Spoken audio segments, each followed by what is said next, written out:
La routine. Allez-y, maître Altit. Merci, Monsieur le Président.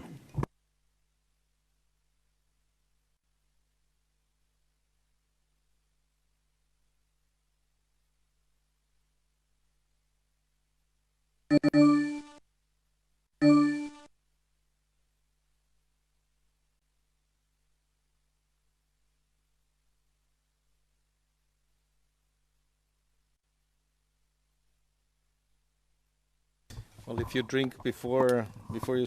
Peut-être un verre d'eau avant de commencer? Bon, enfin, je suis un peu inquiet si vous devez déjà boire avant même de commencer.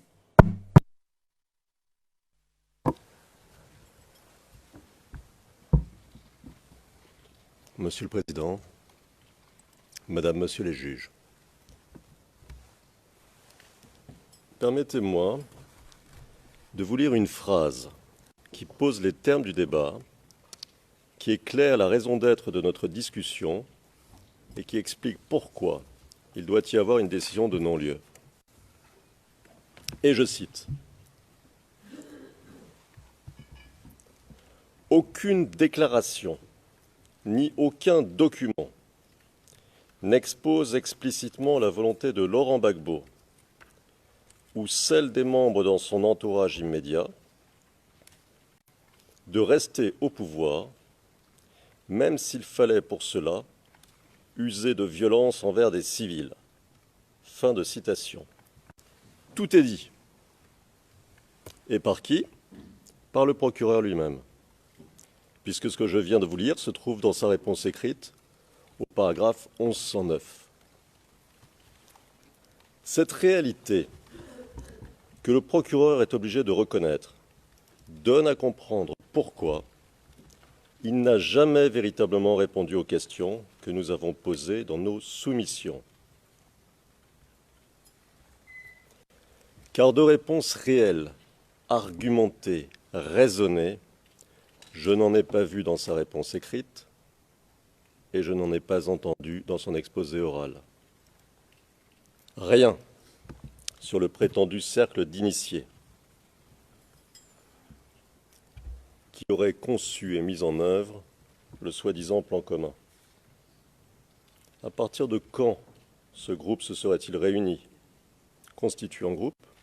Se serait-il organisé? Nous n'en savons rien. Quelle aurait été sa structure, sa hiérarchie, son mode de fonctionnement? Il n'en est rien dit.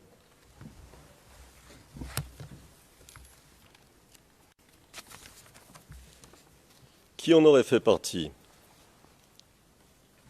À quelle époque? Quel aurait été le rôle de chacun? Mystère. Parlons du soi-disant plan commun. Qui en aurait été à l'origine? À quelle époque? Qui aurait participé à sa conception? Qui aurait décidé de sa mise en œuvre? Il n'est jamais répondu par le procureur à une seule de ces questions. Le procureur est incapable de donner un seul élément précis sur le cercle d'initiés qui aurait conçu et mis en œuvre le plan commun, et aucun élément précis sur le plan commun lui-même. Plus même, vous aurez noté, Monsieur le Président, Madame, Monsieur, qu'à aucun moment le procureur ne parvient à définir ces deux notions. Pour éclairer l'une, il se rapporte à l'autre. Il ne fonde sa supposition qu'aurait existé un cercle d'initiés que parce qu'il postule l'existence d'un plan commun. C'est parce que des individus se seraient réunis pour concevoir et mettre en œuvre ce plan commun qu'ils auraient, d'après lui, constitué un cercle. Et le plan commun, comment l'aborde-t-il? Comme la production de ce cercle,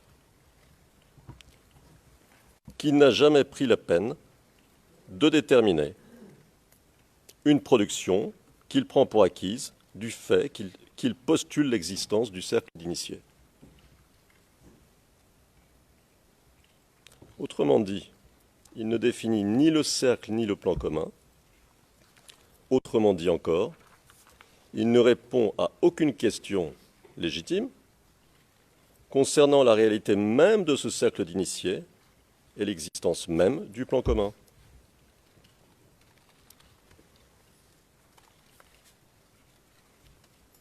Et la date de mise en œuvre de ce plan commun, il serait utile de la connaître, non? S'il y a eu un plan commun, il y a eu un avant-plan commun et un après-plan commun. Or, le procureur est incapable de distinguer cet avant et cet après. Et ce n'est pas faute pour la défense d'avoir posé la question. Dès les débuts, par exemple en 2012. Les réponses ont varié. Les deux premiers documents du procureur contenant les charges, en 2012 et 2013, ne font état de l'existence d'un plan commun qu'à partir de 2010. Le document contenant les charges, de janvier 2014, fait tout à coup remonter le plan commun à 2000. Et ce, parce que la défense avait démontré lors de l'audience de confirmation des charges de 2013 qu'il était absolument impossible d'avancer qu'un plan commun aurait été conçu et mis en œuvre en 2010. Le procureur a donc dû repousser l'origine du plan commun dans le passé pour tenter d'échapper à cette impossibilité factuelle.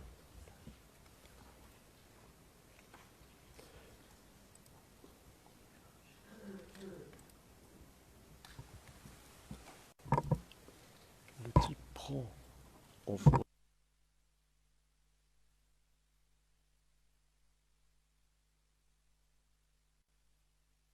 Parlons un instant du soi-disant plan commun. Et parlons-en ayant à l'esprit ce qu'ont dit les témoins du procureur et ce que nous avons appris de la preuve documentaire. Intégrer des opposants au gouvernement dès l'année 2003 pour constituer un gouvernement d'union nationale. Y inclure ensuite les rebelles. Tenter, année après année, mois après mois, de tout faire pour parvenir à pacifier le pays, de tout faire pour satisfaire les rebelles, jusqu'à nommer en 2007 le chef des rebelles, Guillaume Soro, Premier ministre. Franchement, est-ce que ça ressemble à la mise en œuvre d'un plan commun?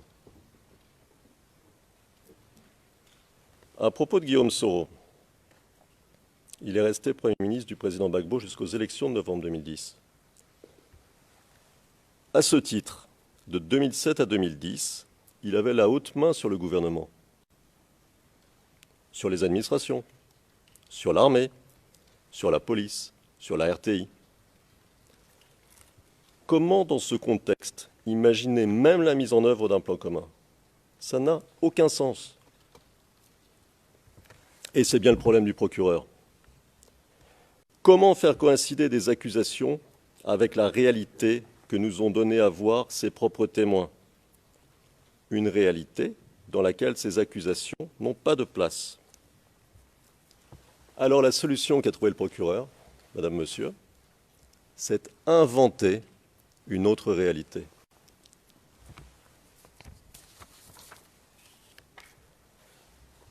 C'est ce qui vous a été, Monsieur le Président, Madame, Monsieur, présenté ici. Une réalité propre au procureur, bien différente de celle qu'ont donné à voir ses propres témoins. Prenons l'allégation selon laquelle aurait existé une structure parallèle.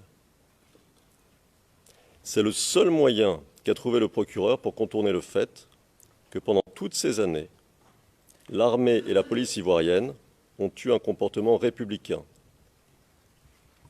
luttant contre des attaques menées, année après année, par des troupes de mercenaires étrangers contre les institutions de la République.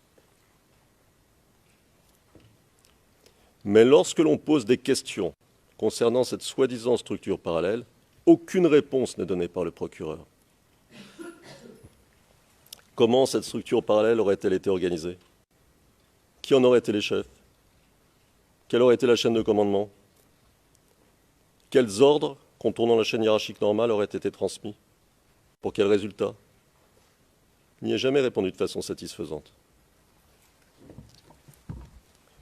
Lorsque l'on creuse pour tenter de comprendre cette allégation, lorsque l'on s'intéresse par exemple à ce qu'ont dit les responsables militaires appelés par le procureur, tout ce qui constituait l'allégation même disparaît. Par quelque angle qu'on la prenne, que ce soit sous l'angle d'une unité particulière, sous l'angle du commandement de cette unité, sous l'angle de soi-disant ordres illégaux, sous l'angle d'éventuels donneurs d'ordre appartenant au cercle d'initiés, il n'y a rien, strictement rien. Aucune réponse, jamais.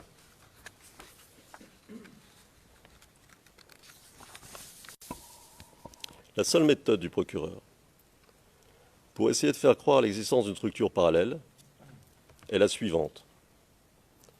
Tenter de conforter un morceau d'allégation. Par exemple, qu'il aurait existé une unité faisant partie de la soi-disant structure parallèle, en utilisant des présupposés, tels que l'idée, par exemple, que cette unité aurait été commandée par des extrémistes, ou qu'elle se serait livrée à des actes criminels, ou qu'elle aurait été placée sous les ordres de membres du cercle d'initiés, mais sans jamais prouver ces présupposés. À chaque fois, ce ne sont que suppositions qui se transforment dans l'exposé du procureur en affirmation. Autrement dit, le procureur tente de démontrer qu'aurait existé une structure parallèle en postulant l'existence de cette structure. Et il n'y a là, comme pour tout le reste, aucune démonstration. C'est la même méthode qu'il suit toujours, c'est la même méthode que j'ai exposée à propos du cercle d'initiés et du plan commun. Personne, et je dis bien personne, de crédible parmi les témoins du procureur n'est allé dans le sens de l'existence d'une structure parallèle. Personne n'est allé dans le sens de l'existence d'un cercle d'initiés. Et personne n'est allé dans le sens de l'existence d'un plan commun. Et à propos de hiérarchie parallèle, le procureur qui prétend que des unités de l'armée auraient été constituées en vue de la mise en œuvre du plan commun, dans les années précédant la crise post-électorale de 2010, n'explique pas pourquoi les chefs de l'armée, dont les témoignages ont montré qu'ils étaient d'origine et de confession diverses, et qu'ils n'étaient en aucune manière inféodés au président, ne se seraient pas inquiétés de la création de telles unités. Et pourquoi le gouvernement de Guillaume Soro n'y aurait pas mis le holà? Et les ordres, les fameux ordres illégaux, les ordres révélant un dessein criminel que le procureur prétendait avoir été donné par les membres du soi-disant cercle d'initiés aux officiers de la soi-disant structure parallèle. Il n'y en a pas un seul. Le moyen pour le procureur d'expliquer cette absence d'ordre, le moyen qu'il a trouvé pour combler un tel trou dans sa démonstration, quel est-il? De ne pas répondre, du moins de ne pas répondre de manière satisfaisante. Par exemple, à propos de la prétendue utilisation de mortiers en mars 2011, le procureur dit, et je le cite, ce sont les transcrits du 1er octobre, version française, page 58, lignes 18 à 22, numéro T221. Je cite, l'accusation fait valoir qu'il n'y avait pas d'ordre écrit explicite concernant l'utilisation de mortiers de 120 mm à Bobo en mars 2011.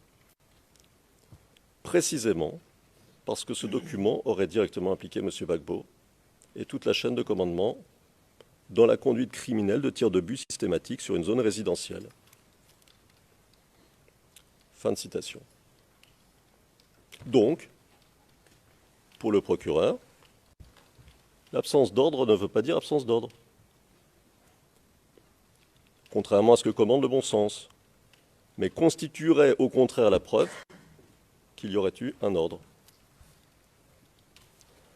Monsieur le Président, Madame, Monsieur, c'est une façon étrange de raisonner. C'est le même procédé intellectuel que le procureur a utilisé tout au long de sa réponse écrite et de son exposé oral, en laissant entendre de façon constante que l'absence de preuve directe de l'existence d'un soi-disant plan commun constituerait en fait la preuve de l'existence de ce plan commun. Autrement dit, une absence de preuve est pour lui la preuve évidente d'un complot. Voilà la démonstration.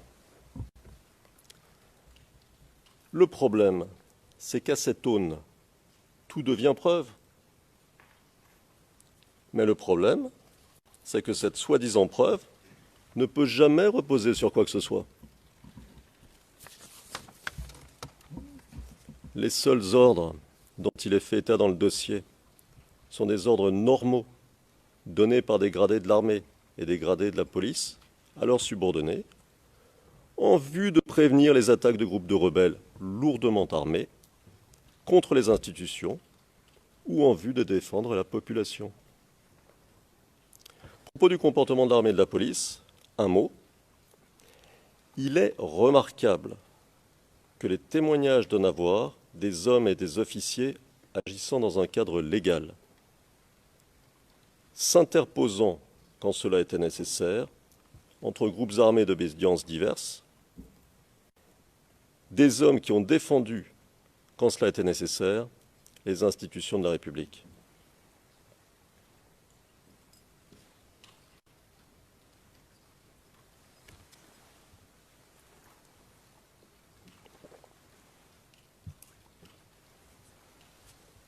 Le procureur ne répond pas quand il s'agit de savoir comment une armée multiethnique, dont les commandants avaient été nommés à tous les niveaux, au mérite, se serait soudainement transformée en 2010 en une armée monoethnique s'attaquant à la population et aux institutions de la République. Pourquoi? Il n'y répond pas parce que l'armée n'a jamais été monoethnique en Côte d'Ivoire. L'armée est restée l'armée, comme l'ont dit ses témoins. Et c'est l'armée de Côte d'Ivoire, rassemblant des officiers et des hommes d'origine de confessions diverses, qui a défendu la République et ses institutions.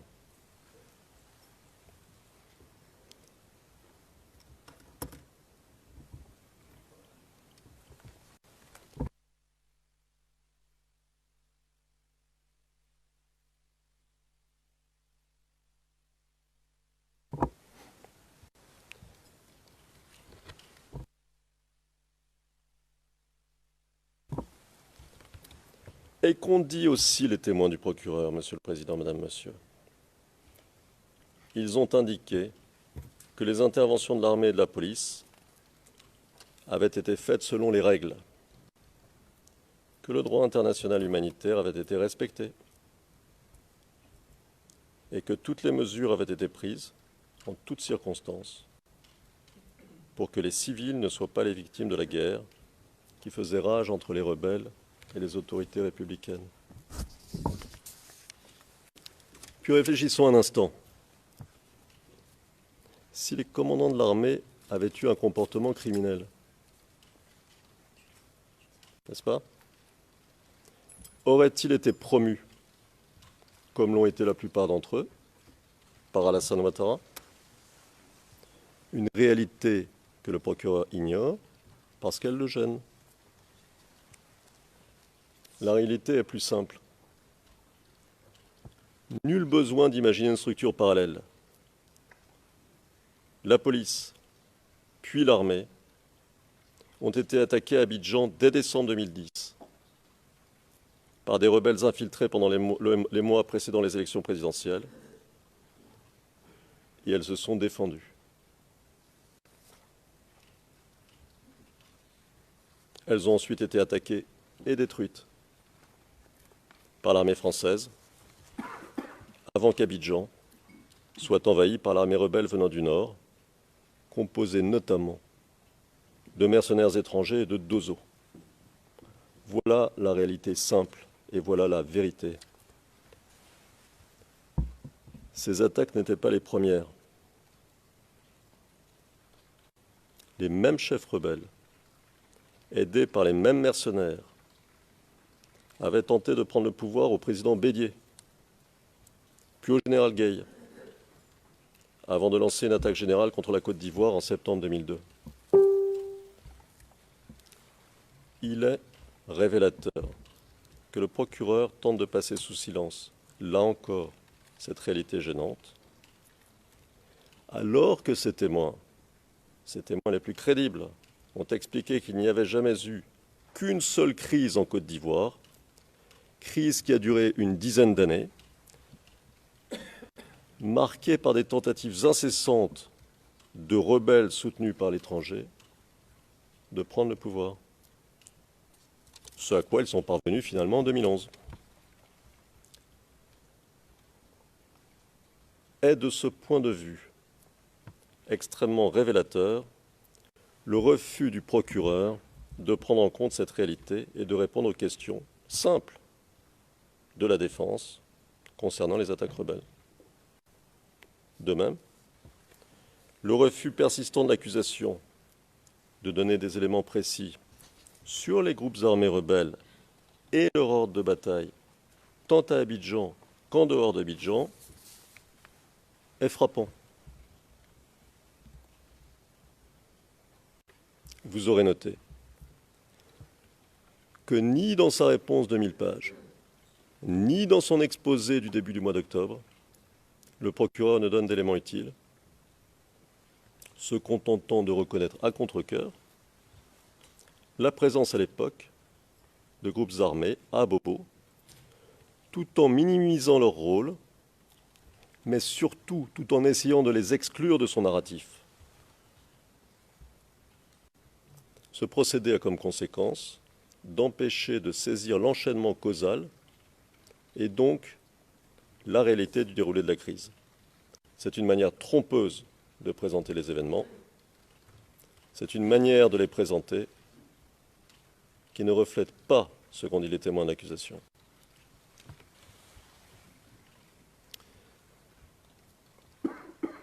Mais la réalité est là. Ce qu'ont dit les témoins du procureur est là. La réalité est têtue. Mêmes attaques rebelles pendant toutes ces années, mêmes causes et mêmes effets. En 2010 et 2011, comme en 2000, comme en 2002, comme en 2004, l'assaut a été donné par les mêmes rebelles contre les institutions. Mais en 2011, contrairement aux années précédentes, l'armée et la police n'ont pas réussi à préserver les institutions détruites sous les coups de boutoir de l'armée française. Tout est là, Monsieur le Président, Madame, Monsieur. La police et l'armée, en 2010 et 2011, étaient sur la défensive, subissant jour après jour des attaques de groupes lourdement armés. C'étaient les rebelles qui attaquaient et les forces de sécurité de Côte d'Ivoire qui se défendaient, et pas le contraire.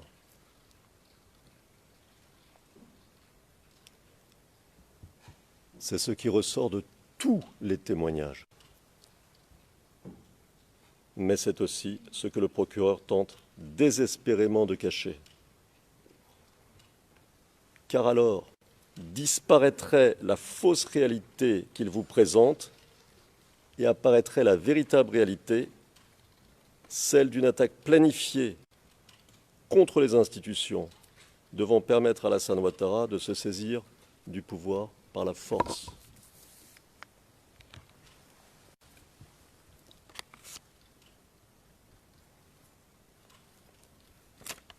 C'est pourquoi le procureur ne peut répondre à des questions simples. Parce qu'y répondre serait donner à voir cette autre réalité. Y répondre serait confesser l'existence d'une construction, d'une fabrication. Parmi ces questions simples, pourquoi? Parmi les manifestants du 16 décembre 2010 se cachaient des groupes armés. Et si ce n'était pas le cas, par qui auraient été tués soldats et policiers le 16 décembre? Et pourquoi les attaques venant de groupes armés dissimulés parmi les manifestants ont-elles eu lieu concomitamment aux attaques menées par les blindés et les troupes rebelles venant du Golfe, le même 16 décembre? Pourquoi les images d'un prétendu mitraillage le 3 mars 2011 d'un groupe de femmes par un véhicule de l'armée sont-elles datées du 7 janvier 2011? Pourquoi? Et pourquoi ces images qui sont censées avoir été prises dans la continuité semblent-elles monter? Le procureur n'explique pas. Par exemple, pourquoi, lorsque les images montrent, Monsieur le Président, Madame, Monsieur, les engins du convoi passé, il n'y a pas de corps sur la route? Et pourquoi les corps n'apparaissent qu'après le passage du convoi et sa disparition à l'horizon, au moment où la caméra se retourne pour filmer l'endroit que le convoi a quitté depuis un certain temps? Pourquoi? Pourquoi, alors que le procureur allègue que le 17 mars 2011, il y aurait eu, en provenance du camp Komodo, 6 tirs de mortier, 6, sur des zones habitées d'Abobo, son seul témoin, et encore un témoin absolument pas crédible, P239, est incapable de donner des détails simples, par exemple, de donner la date à laquelle ces tirs auraient eu lieu. Et pourquoi ce témoin, le seul, ne parle-t-il que de 2 tirs? Il y a un problème. Soit ce témoin dit la vérité, mais alors il n'y aurait eu que 2 tirs ce jour-là. Soit son témoin ment, et la démonstration du procureur sur l'origine des tirs ne repose sur rien. Vous voyez, le procureur ne peut dire à la fois une chose et son contraire, sans susciter logiquement un doute raisonnable. Et ce n'est pas l'expert sur lequel il s'appuie qui peut changer cet état de fait, puisque cet expert a été incapable de présenter une conclusion claire et définitive. Pourquoi? Concernant les incidents allégués du 12 avril 2011, le procureur n'est-il pas capable de donner un seul élément qui permettrait de désigner précisément les auteurs de ces actes allégués? Et sans avoir identifié les auteurs, comment faire un quelconque lien avec un soi-disant plan commun? D'autant plus que nous savons que le chaos régnait à cette époque dans le quartier qui était livré à la criminalité de droit commun et au pillage. Monsieur le Président, Madame, Monsieur, Répondre à ces simples questions n'est pas possible au procureur. Car y répondre reviendrait ipso facto à ce qu'il détruise son propre narratif. À titre d'exemple de la manière dont l'accusation tente d'éviter de répondre aux questions, revenons un instant sur le 16 décembre 2010. Rappelons le narratif du procureur. Les policiers, gendarmes et militaires des forces ivoiriennes auraient attaqué des manifestants pacifiques pro-Ouattara pour les terroriser et permettre ainsi au président Gbagbo et aux membres du prétendu cercle d'initiés de se maintenir au pouvoir. Le problème est qu'il apparaît qu'au cours de la marche, policiers et militaires ont été attaqués par des groupes lourdement armés. Et qu'il apparaît qu'il s'agissait en fait d'une attaque militairement planifiée. En effet, les soldats rebelles cantonnés à l'hôtel du Golfe menaient au même moment une attaque à revers contre les forces gouvernementales, dans le but de, comme annoncé la veille par Guillaume Soro, se saisir du pouvoir. Tout est clair. Or, le procureur, pour évacuer la question de la présence de groupes armés rebelles, actifs pendant la marche prétendument pacifique, et pour évacuer leur rôle dans les incidents, nous dit, et je cite les transcrits de l'audience du 1er octobre 2018. T221, c'est la version française, page 26, lignes 10 à 20. Et je cite. Depuis la procédure de confirmation des charges, l'accusation n'a de cesse d'admettre qu'il y a eu des victimes parmi les FDS le 16 décembre 2010. Je vous renvoie à notre document de notification des charges amendé. Écriture numéro 592, annexe 1, et plus précisément, paragraphe 117. Toutefois, ces victimes au sein des FDS n'ont rien à voir avec le contexte de la marche, qui était à Cocody, autour de la RTI, et dans les alentours de la RTI. En fait, les témoignages qui figurent au dossier de l'affaire, corroborés par des rapports indépendants de la police et des FDS, montrent que les victimes parmi les FDS ont eu lieu principalement au carrefour Marie-Thérèse, lors d'une brève confrontation entre les soldats rebelles basés au Golf Hotel et à Bobo, près du carrefour PK18. Fin de citation. Autrement dit, le procureur admet l'existence d'incidents, sous-entendu du fait de groupes armés rebelles qui avaient attaqué les FDS. Mais il se garde de nous le dire. L'existence d'incidents au nord et au sud de la ville. Mais prétend que cela ne change rien à son narratif. Pour lui, la marche reste une marche pacifique. Alors, réfléchissons un instant. Premier problème. Les incidents du carrefour Marie-Thérèse, mentionnés par le procureur comme en passant, quels sont-ils ? Il s'agit d'une bataille dont vous avez vu les images, Madame, Monsieur le Président. Une bataille entre forces rebelles, lourdement armées venant de l'hôtel du Golfe, qui tentaient de pénétrer en ville, et les forces de sécurité ivoiriennes. Il est compréhensible que le procureur ne s'y attarde pas, car qui dit attaque des unités rebelles venant du Golfe, en même temps qu'attaque des groupes armés rebelles venant d'Abobo contre les FDS,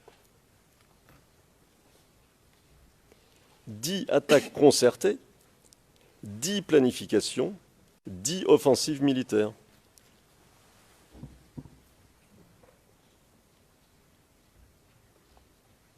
Autrement dit, le procureur fait disparaître cette attaque de soldats rebelles venant de l'hôtel du Golfe de son récit, au sens qu'il ne lui donne aucune signification, puisque l'intégrer dans son récit serait reconnaître, ipso facto, qu'il ne s'agissait pas d'une marche pacifique.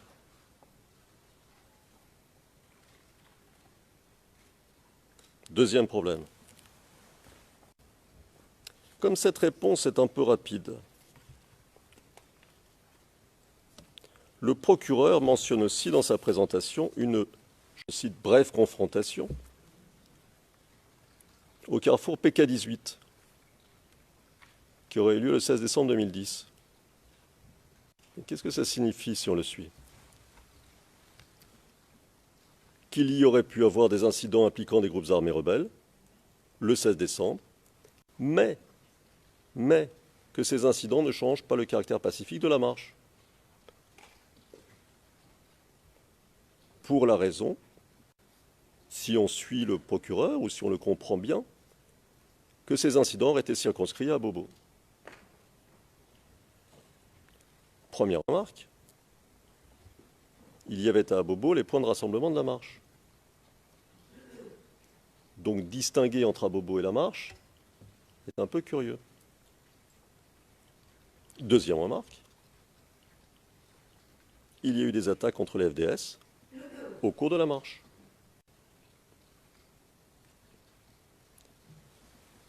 À ce propos,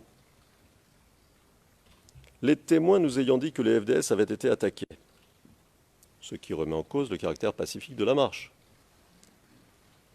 le procureur, pour tenter de sauver ce prétendu caractère pacifique, invente une nouvelle notion, la marche proprement dite. En clair, d'après lui, là où les FDS sont attaqués, ce n'est pas la marche. Là où ils ne sont pas attaqués, c'est la marche.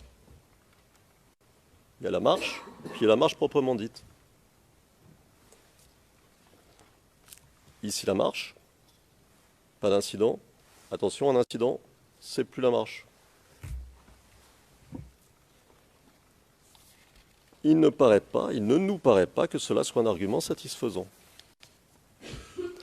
Vous voyez, Madame, Monsieur le Président, à quel point le narratif de l'accusation est fragile. Et pourquoi est-il si fragile? Parce qu'il ne repose sur rien. Ou plutôt parce qu'il ne repose pas sur le résultat d'une enquête en bonne et due forme. Ce narratif n'est fondé que sur des présupposés, sur des a priori. Ce narratif est la copie conforme du narratif défendu par les autorités ivoiriennes actuelles, les anciens rebelles. Un narratif dont le procureur a repris le détail d'ailleurs. Peut-être est-ce pour cela que le dossier est marqué entre autres choses par des enquêtes défaillantes menées trop tard et conduites avec les autorités ivoiriennes. L'utilisation massive de oui-dire, l'absence systématique de corroboration lorsqu'il s'agit des allégations les plus importantes, l'absence de preuves médico-légales sérieuses.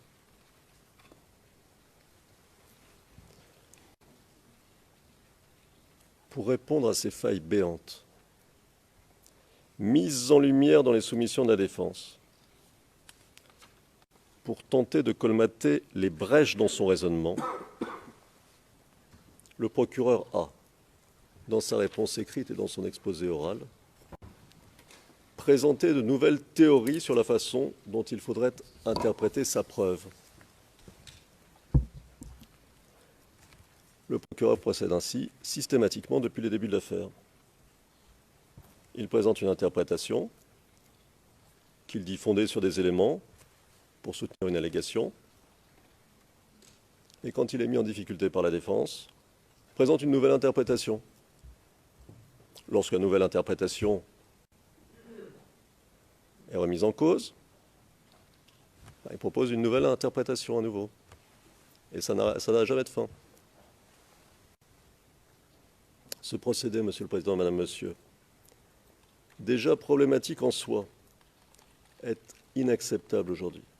Pourquoi? Parce que le procureur a déposé un mid-trial brief de 500 pages et que la raison d'être de ce mid-trial brief était de donner à voir le dernier état de la réflexion du procureur. Pourquoi? Parce que le procureur a terminé la présentation de son cas. Il ne peut donc revenir à volonté, quand bon lui chante, sur cette présentation et proposer de nouvelles interprétations quand la défense relève le caractère contradictoire ou incohérent des arguments développés dans le mid-trial brief. Aujourd'hui, le piège s'est refermé. À force de construire de nouvelles théories, le procureur s'est éloigné de plus en plus de ce qu'ont dit ses témoins. Cela apparaît très clairement dans sa réponse écrite et dans son exposé oral. Il ne s'appuie plus sur ses témoins. C'est d'ailleurs pas vraiment, jamais appuyé sur ses témoins. Il ne s'appuie pas sur ses témoins crédibles, sur ceux qui sont venus ici, parce que ces témoins donnent à voir une autre réalité que celle qu'il défend. Et désormais, la faiblesse de sa preuve apparaît en pleine lumière. Alors de quoi parlons-nous, Monsieur le Président, Madame, Monsieur? De la preuve en tant que telle. Non pas d'éléments de preuve qui pourraient être interprétés de telle ou telle manière, selon le point de vue choisi, mais beaucoup plus fondamentalement d'une absence de preuves, d'une absence matérielle de preuves. La question, en effet, contrairement à ce que semble penser le procureur, n'est pas de savoir si les éléments de preuve auxquels il fait référence, explicitement ou implicitement, sont convaincants. La question est d'abord de savoir tout simplement si le procureur dispose matériellement parlant de preuves, s'il existe ou pas une substance que l'on pourrait appeler preuve sur laquelle construire une allégation ou des allégations. Et la réponse est non. Il n'y a pas, de notre point de vue, matériellement de preuves. Il n'y a pas de substance démonstrative. Le point est que ce qui est présenté comme élément de preuve par l'accusation n'a en réalité pas le statut de preuve, car ces éléments ne sont présentés à titre de preuve que du fait d'une incompréhension fondamentale de la part de l'accusation du fonctionnement de l'État et des institutions ivoiriens, que du fait d'une ignorance du contexte de la crise, que du fait d'une méconnaissance de la situation politique, culturelle, sociale, historique de la Côte d'Ivoire.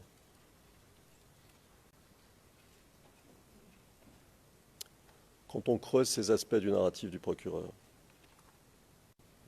l'on s'aperçoit en effet que ce narratif est construit sur et uniquement sur des a priori qui n'ont qu'un lointain rapport avec la réalité. Ce narratif, tel qu'il apparaît, c'est un narratif préconçu, constitué avant toute enquête. Et c'est ce qui vous est présenté. Autrement dit, l'accusation ne présente rien ici qui ait une quelconque valeur en tant que preuve. C'est là le vrai débat. Vous devez vérifier si ce qui vous est présenté a une valeur quelconque sous l'angle de la preuve. La question n'est donc pas d'examiner d'abord le caractère convaincant ou pas de ce sur quoi s'appuie le procureur. La question se pose beaucoup plus en amont. Elle consiste à savoir si le procureur dispose d'éléments ayant une quelconque valeur, pouvant avoir, si vous voulez, le statut de preuve.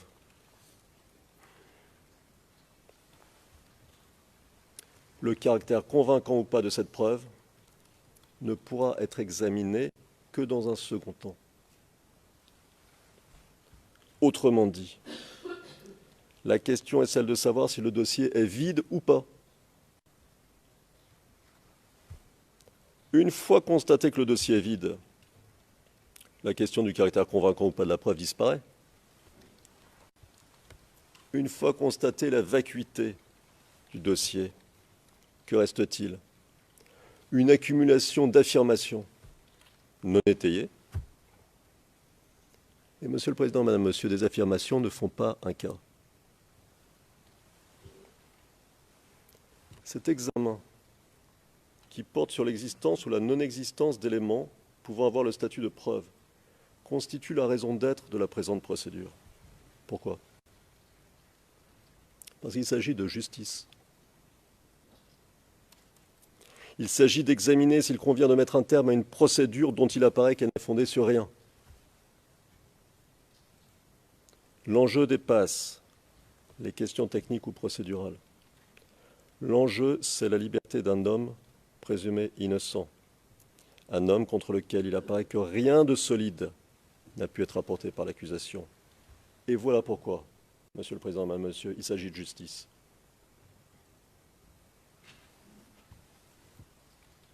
C'est Madame Barouin qui va continuer la présentation de notre réponse au procureur. Elle sera suivie par Madame Naouri et par le professeur Jacobs.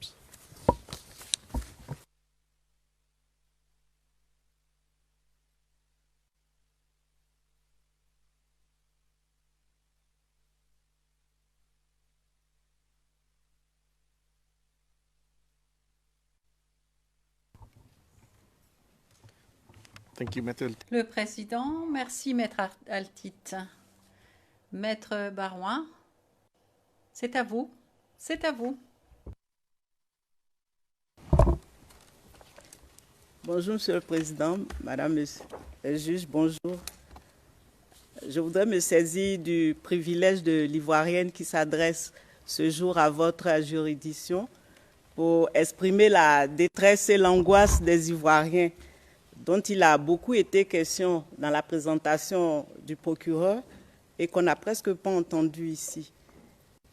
Je me demande même si ceux qui sont venus, je vais dire les témoins, ont été écoutés et entendus par le procureur qui semblait se préoccuper des intérêts des Ivoiriens en octobre dernier. Honorable juge, l'intérêt des Ivoiriens qui rejoint d'ailleurs celui de la justice et de la vérité dans cette affaire et avant tout, cet intérêt est la compréhension des crises que la Côte d'Ivoire a connues. Cette crise que j'appellerais une succession d'attaques subies par les institutions républicaines de l'État. Et le point de départ pertinent de cette crise est bien évidemment les événements de septembre 2002, donc cette attaque qui a été menée par les soutiens de M. Alassane Ouattara pour la prise de pouvoir. Et dans cette crise, on considère 2011 comme le point culminant.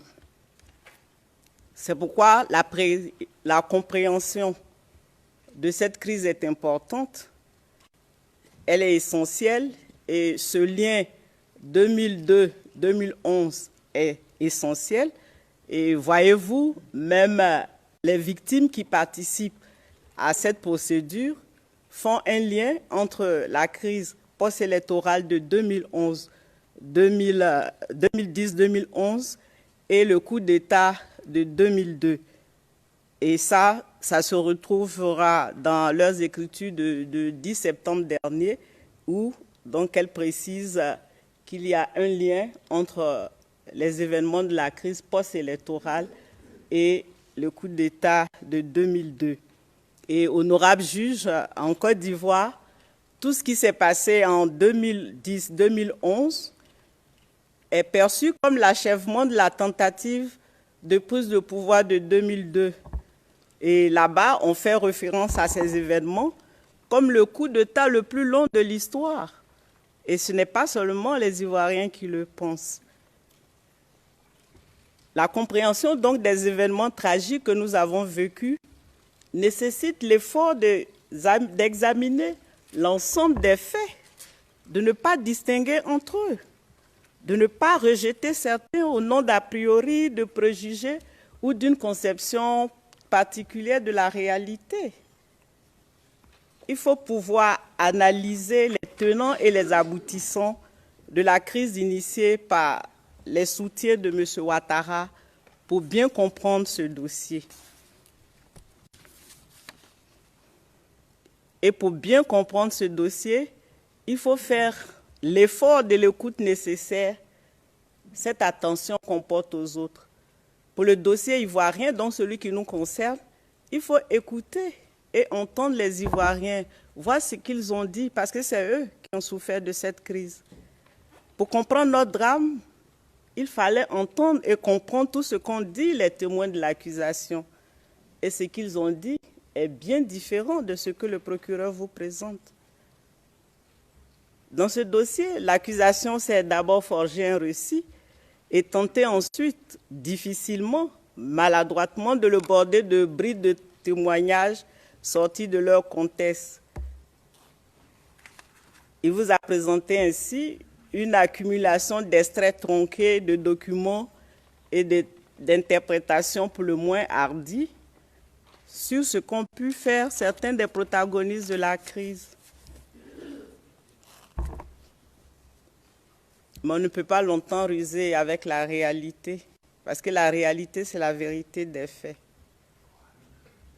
Elle est toujours là pour révéler la manœuvre, quoi qu'on fasse. Honorable juge, le procès pénal ne se nourrit ni de mythes, ni de légendes ou d'épopées, mais des faits tangibles décrits dans leur contexte précis. Le procès n'est pas la cité des analyses théoriques ou des déductions personnelles. Nous espérons que l'accusation aurait corrigé son narratif après le passage de ces nombreux témoins. Des témoins qui ont fourni la matière nécessaire pour que nous comprenions ce qu'a été cette crise. Tenu hélas par son exception à réécrire l'histoire de la Côte d'Ivoire, l'accusation n'a rien entendu et continue de servir des récits qui ne correspondent en rien à la réalité. Or, c'est la réalité qui doit constituer le socle. Sans la réalité, on ne peut pas analyser les faits. Et pour notre affaire, le socle est bien évidemment la réalité ivoirienne avant et après et pendant les faits incriminés. Et ce socle, il est fait de la vie d'un État, de l'histoire de ses populations, du fonctionnement de ses institutions. En un mot, ce socle, c'est le contexte socio-culturel et politique de la Côte d'Ivoire. C'est ce contexte qui devait constituer la clé de lecture des faits proposés par l'accusation. Or, à quoi avons-nous droit depuis le début de ce procès? À l'expression d'une méconnaissance profonde de ce qu'était la vie sociale et politique de la Côte d'Ivoire, comme si les témoins de l'accusation n'étaient jamais venus.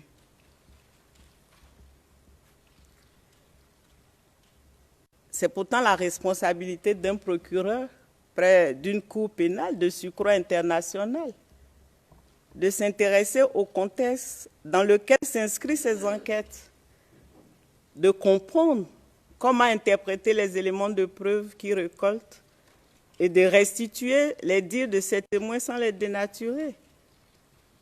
mais ici, le procureur a préféré construire sur du sable mouvant.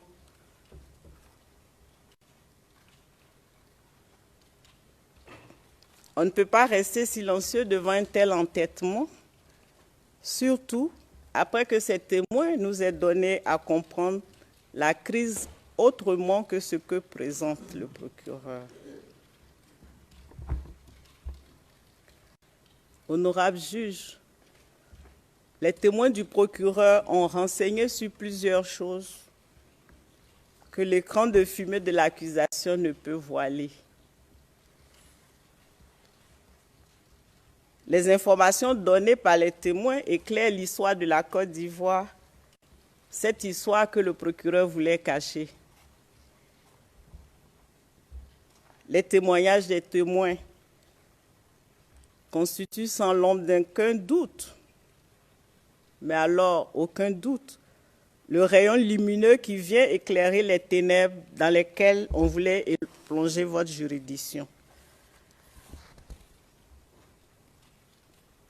Pourquoi le procureur voudrait-il ignorer une telle réverbération? Oui, mais pourquoi? Parce que tout simplement, Monsieur le Président, Madame, Monsieur les juges, le procureur refuse de perdre ses illusions. Agir autrement montrerait sans aucun doute qu'il n'a pas de cas. Il devait avouer qu'il interprète mal et constamment les éléments de preuve, les dires de ses témoins, les vidéos qu'il présente, les rapports de police ou tout simplement les actes judiciaires et autres documents des institutions ivoiriennes.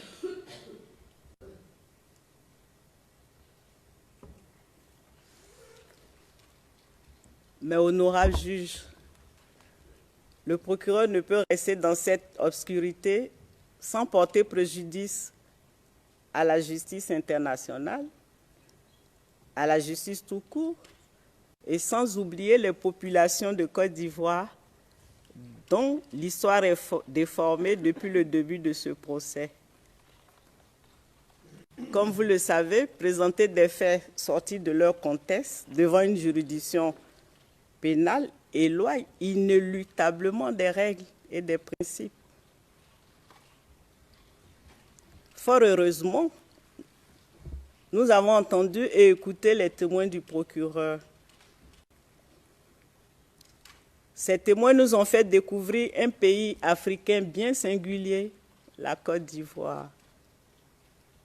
Cette terre riche de diversité, de mélange, de partage, à l'image de ses cours communes. Ces cours communes, ces cercles d'entrée couchée d'une chambre-salon, ces cours aux innombrables portes, ces petits villages et campements dans la ville. Ces cours où on vit ensemble, quelle que soit l'origine, l'appartenance ethnique, religieuse ou politique. Ces cours où on vit en s'enrichissant les uns les autres. Oui, Monsieur le Président, honorable juge. Les témoins du procureur ont parlé de cette terre des hommes. Cette nation aux cités et à carrefour de rencontres cosmopolites. Ces carrefours Bangui, Mauritaniens ou autres sans manquer, où le Gbaka ne manque jamais.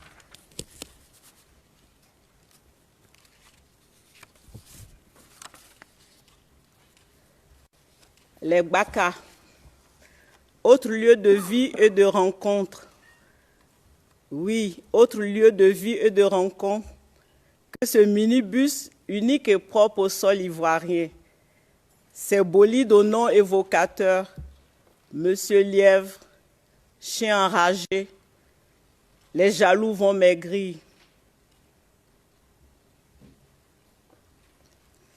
Les Gbaka d'Abidjan arrangent bien les gens, comme dit la chanson. Qui pourrait se passer de ces météores qui fondent les jours et les nuits des bords de la lagune ébriée? Sur ces rues, chemins cabossés ou plutôt ces caillebotis de nids de poules et de dos d'âne, je dirais.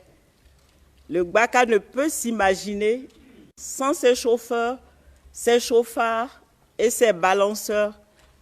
Ces phénomènes aux journées bercées par les cris et les insultes des passagers. Ces usagers venus de tous les coins du monde. Je m'excuse, je vais ralentir.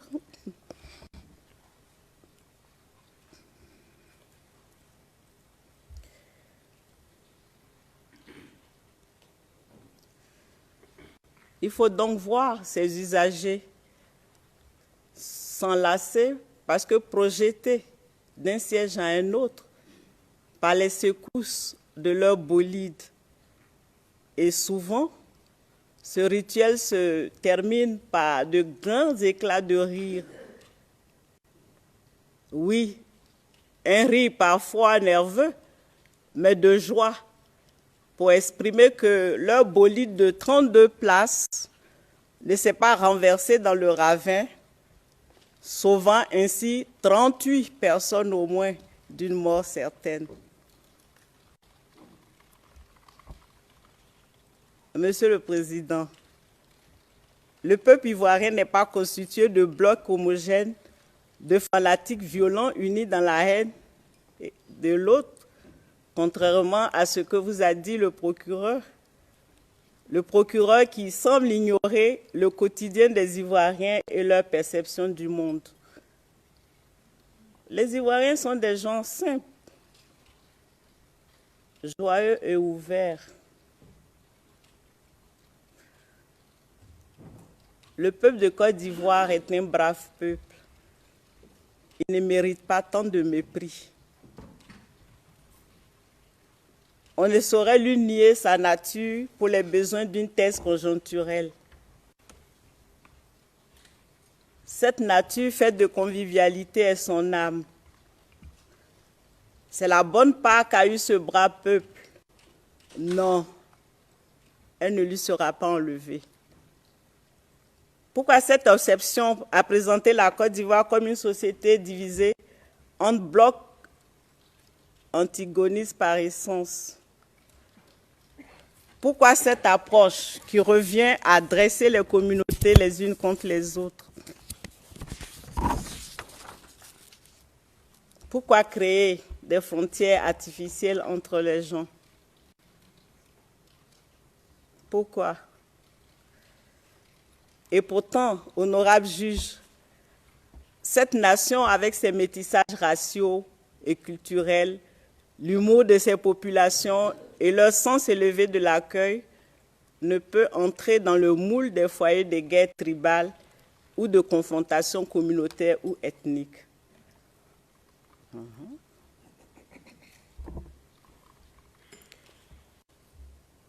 Les tentatives pour le faire ont été vaines jusqu'à maintenant.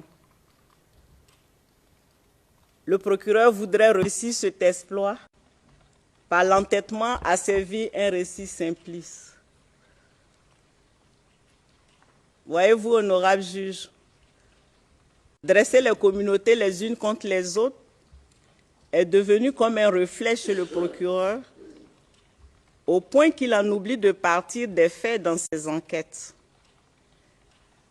Il préfère construire ses thèses à partir de la notion de camp antagoniste. Bienheureux ceux qui ont sa compassion. Malheureusement, Madame, Monsieur les juges, cette approche qui nous éloigne de la réalité est porteuse de violence, comme vous pouvez vous en douter.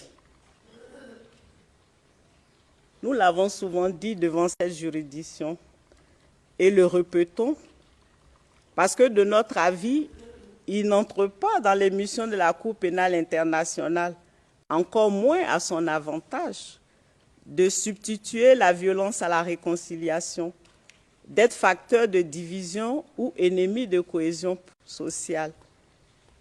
Surtout que le préambule du statut de Rome nous renvoie, honorable juge, à une grande espérance des signataires.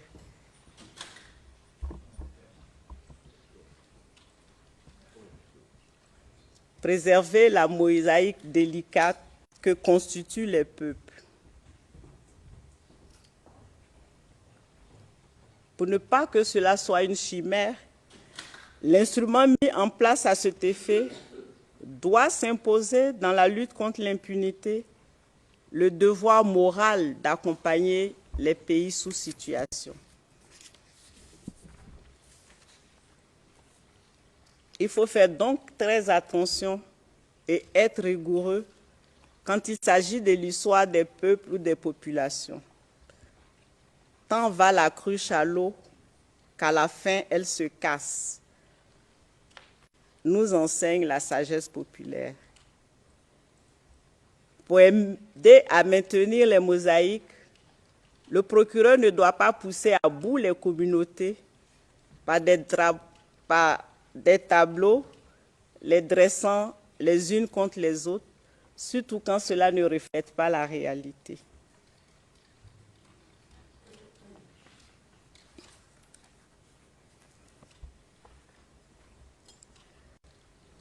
Le procureur présente la crise qu'a connue notre malheureux pays dans une approche purement théorique et superficielle. Elle n'est basée en rien sur une quelconque connaissance de la société ivoirienne, de sa vie politique, du fonctionnement de ses institutions. La thèse du procureur procède d'une perception faussée dès le départ et n'est que la rengaine de ce qu'il croit pouvoir la conforter. Mais rien ne peut conforter cette thèse quand tout a été dévoyé par ce que nous ont dit les témoins de l'accusation, donc ses propres témoins. Ces témoins-là qui avaient des responsabilités à l'époque de la crise en Côte d'Ivoire.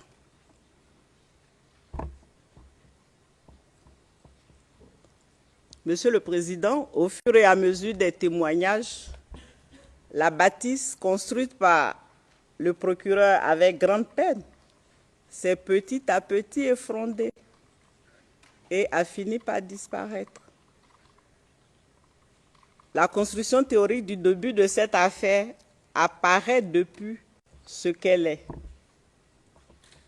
Une thèse sans substance, ne reposant sur rien. Et c'est pourquoi il n'existe pas de preuves la soutenant. Après cette année de prestidigitation, honorable juge, nous pouvons désormais dire avec Pierre Joignot, tant l'escamoteur renouvelle son tour qu'à la fin, on découvre les ficelles.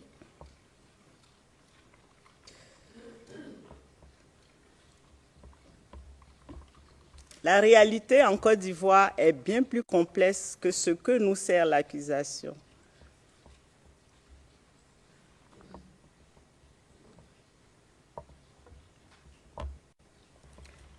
Nous l'avons dit, le redisons et ne cesserons de le dire. En Côte d'Ivoire, les crises ne sont pas l'effet des communautés dressées les unes contre les autres. Elles ne sont rien d'autre que les spasmes de l'ambition impertinente et incontrôlée de ceux qui ont eu accès aux armes. Ces bras armés des intérêts économiques et obscurs de stratégies qui n'ont d'autre dessein que la destruction des pays. Les témoins de procureur vous l'ont expliqué. Ils ont raconté à votre cour les tragédies des coups d'État menés par les rebelles dès 1999. Ils vous ont dit comment ceux-ci pillaient, tuaient, violaient et mettaient le beau pays à feu et à sang, et ce, à partir de 2002. Les témoins vous ont décrit la détresse des populations dans les années qui ont suivi. Le Nord n'y a pas échappé. Comme je vous l'ai déjà indiqué, je suis moi-même ressortissante du Nord. C'est donc vous dire que je suis très à l'aise sur cette question.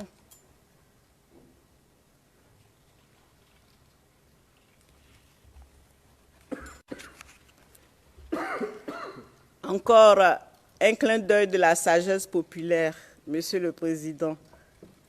364 jours pour le voleur, un jour pour le propriétaire. Et ce jour est arrivé. Autrement dit, le procureur a voulu présenter la crise de 2011 comme un règlement de compte ethnique, alors qu'il s'agissait d'une attaque menée de l'extérieur contre les institutions d'un État. Après avoir entendu les témoins du procureur, on le sait désormais. Et, toujours par chance pour le propriétaire,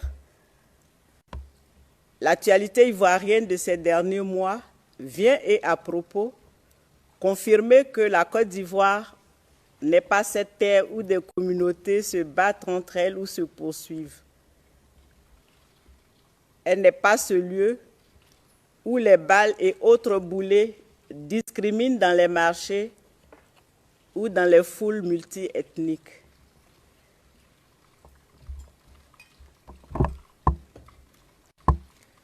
Victime de manipulations démoniaques, la Côte d'Ivoire a toujours et vaillamment résisté à ces bourreaux qui veulent l'avoir anéantie, défigurée. Ces derniers échouent, mais recommencent et échouent de nouveau. Mais ils échoueront toujours et encore parce que, Monsieur le Président, les Ivoiriens sont un brave peuple.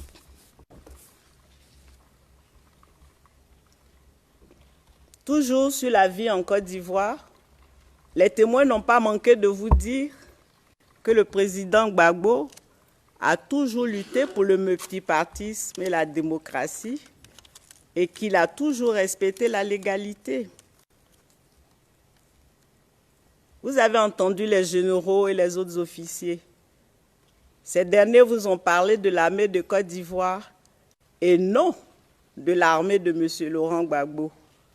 Pardonnez-moi d'insister, l'armée de Côte d'Ivoire, ce sont les forces de défense et de sécurité de Côte d'Ivoire et non les forces de M. Laurent Gbagbo, contrairement à ce qu'a tenté de vous faire croire l'accusation.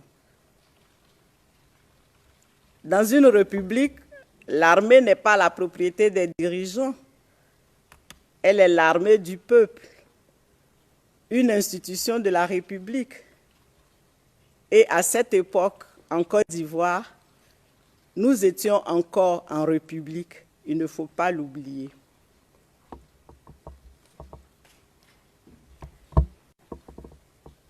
Monsieur le témoin, Monsieur le Président, je voulais dire que par les témoins, nous avons donc appris que l'armée de Côte d'Ivoire était composée de militaires non seulement bien formés, avec des expériences nationales et internationales, mais mieux, des militaires respectueux des règles de leur corps et de celles du droit humanitaire. Des règles d'ailleurs réitérées aux troupes. Qu'importe si l'accusation n'y croit pas, il s'agit de la parole de ceux qui étaient sur le terrain et cela compte bien pour sûr. Madame, Monsieur les juges, le président Laurent Gbagbo, il ne régnait pas sur le Sud comme le prétend le procureur.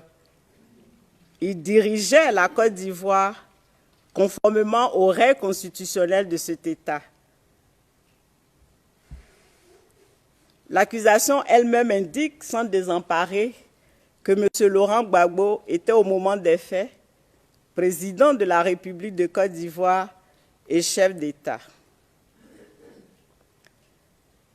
Et comme l'accusation ne l'ignore pas, je suppose, à l'instar des autres pays, le président de la République de Côte d'Ivoire est une institution qui a des prérogatives et un protocole de fonctionnement.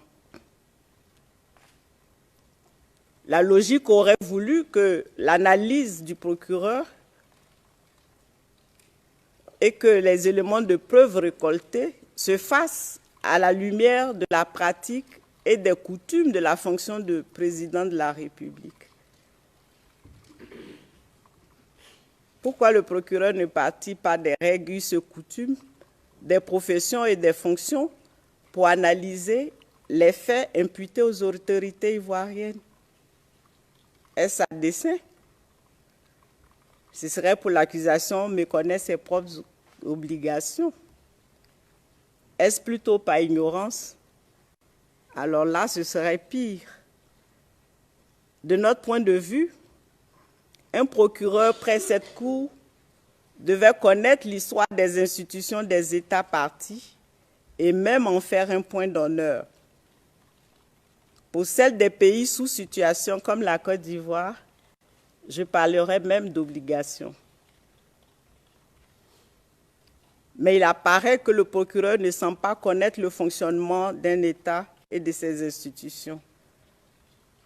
C'est pour ça qu'il transforme systématiquement en élément à charge le moindre échange entre les officiers, entre les ministres, le moindre texte signé par le président de la République. Par exemple, un décret de nomination.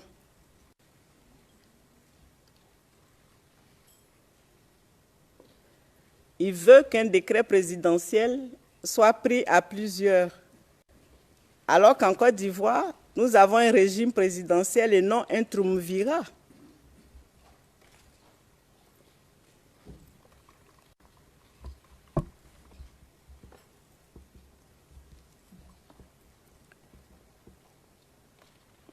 Monsieur le Président, voyez-vous, pour tenir dans son discours et nourrir son récit, le procureur a été obligé de faire disparaître du paysage toutes les institutions de l'État, comme si la Côte d'Ivoire n'était pas dotée d'un gouvernement, d'administration.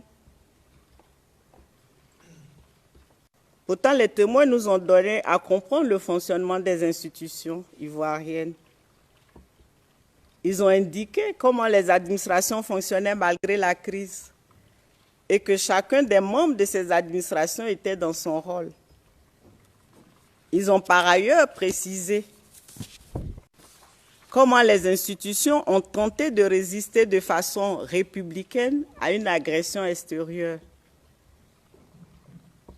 Et l'accusation fait comme si les institutions n'existaient pas, comme si quelques individus tout-puissants avaient pu agir comme bon leur semblait. Monsieur le Président, non. Madame, Monsieur les juges, non. Honorables juges, Monsieur Laurent Gbagbo, alors président de la République et chef suprême des armées, n'était pas un chef de guerre. Il n'était pas le chef suprême des forces républicaines de Côte d'Ivoire. Entendez, les FRC, qui, on le sait, étaient bâtis sur les forces nouvelles. Forces nouvelles, non prosaïques des rebelles qui ont mis la mère patrie à feu et à sang, laissant les populations dans le dénouement et la désolation. Ces populations qu'elles continuent d'ailleurs de terroriser.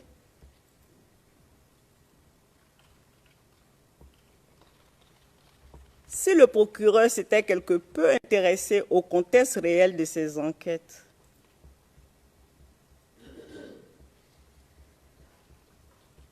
oui, si le procureur s'était quelque peu intéressé au contexte réel de ces enquêtes, il n'agiterait pas comme cap de torero ou banderille de matador les morceaux de texte qu'il choisit d'utiliser pour tenter de vous convaincre. Ces extraits de discours qu'il présente comme toujours, systématiquement et maladroitement sortis de leur contexte.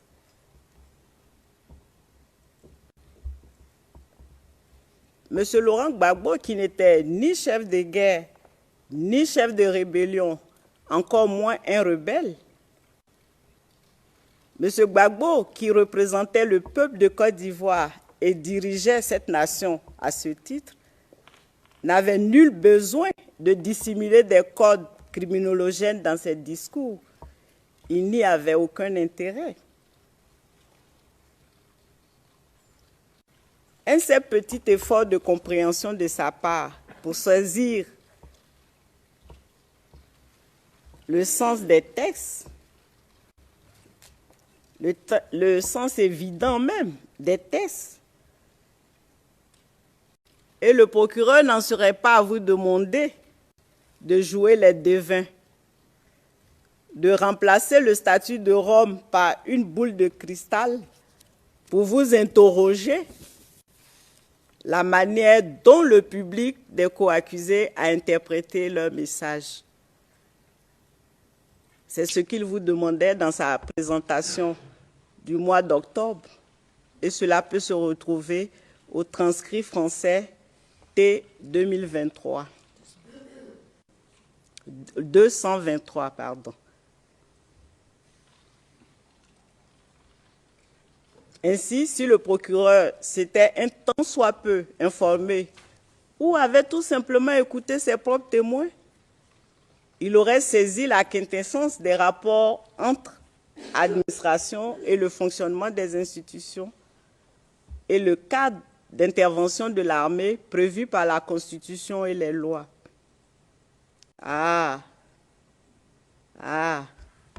S'il avait écouté ce qu'a dit ses propres témoins sur le fonctionnement des administrations ivoiriennes, s'il avait analysé les textes à sa disposition, il aurait pris la pleine mesure de ce qu'est la marge d'un président de la République et de ce qu'il peut faire et ce qu'il ne peut pas faire. Par exemple, mener des enquêtes judiciaires. Pour tout cela, il ne suffisait que d'un petit effort que le procureur s'est refusé malgré ses obligations professionnelles, celles de sa fonction, celle d'enquêter à charge et à décharge et d'écouter les gens pour ce faire. Et le procureur, toujours, à un moment de sa présentation du mois d'octobre, s'exclamait: la Chambre peut se demander pourquoi une interprétation serait plus crédible qu'une autre. Une interrogation surprenante, je dirais même téméraire, parce qu'il ne s'agissait pas de construction théorique contre construction théorique. La théorie n'avait rien à voir là-dedans. On parle de faits basés sur la réalité et on ne peut pas jouer avec les faits. Pour le procureur, il semble y avoir des réalités concurrentes, dont la sienne, bâtie de préjugés et d'idées préconçues, à l'opposé de celles du terrain auquel il ne s'est jamais intéressé. Or, la réalité est toujours unique. Elle est vivante et ne se prête à aucune interprétation. Pour la découvrir, il faut faire l'effort de creuser, d'analyser les éléments à disposition, toute chose malheureusement qui rebute le procureur. Lorsque les anciens militaires ivoiriens sont venus témoigner devant vous, honorable juge, dans ce prétoire, la lumière fut. La vérité sur tout ce qui s'est réellement passé en Côte d'Ivoire s'est dévoilée, jaillissant comme une source d'eau pure. Ce que ces témoins nous ont dit suffit à comprendre l'enchaînement des événements de la crise de 2002 à 2011 et les objectifs des différents protagonistes. Ce qu'ils nous ont appris démontre à souhait que rien, absolument rien, n'étaye la thèse du procureur. Monsieur le Président, Madame, Monsieur les juges, j'en aurais fini. Les anthropologues nous enseignent que la vérité historique ou sociale est une force indomptable, quel que soit l'espace et le temps. Vous avez bien vu que c'est au prix d'une déformation de la réalité ivoirienne que le procureur tente de faire croire à votre juridiction qu'il a des éléments entre les mains. À la vérité, il n'a rien. Nous l'avons dit. Il n'a fait que construire sur du sable mouvant. On connaît le sort de tels ouvrages.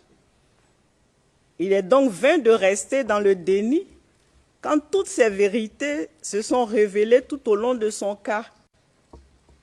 Était-ce vraiment si compliqué de les restituer et offrir à votre juridiction la panacée pour comprendre les éléments des preuves récoltées? Ces preuves qu'il vous propose.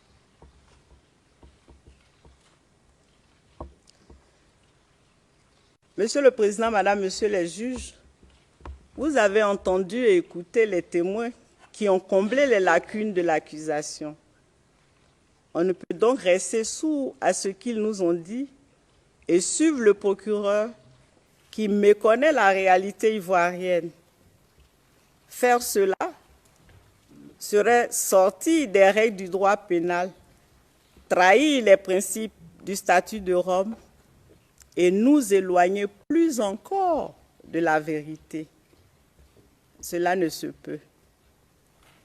C'est pourquoi, honorable juge, pour la justice, source de paix et de réconciliation, mais aussi pour toutes ces personnes qui croient à la Cour pénale internationale, pour les Ivoiriens et toutes ces personnes qui ont souffert et qui souffrent toujours, il vous revient d'épurer les caricatures de l'accusation pour arriver à la vérité.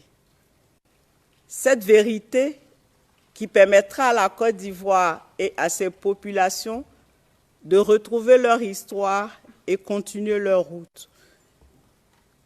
Monsieur le Président, Madame, Monsieur les juges, elles ont le regard tourné vers vous, ces populations.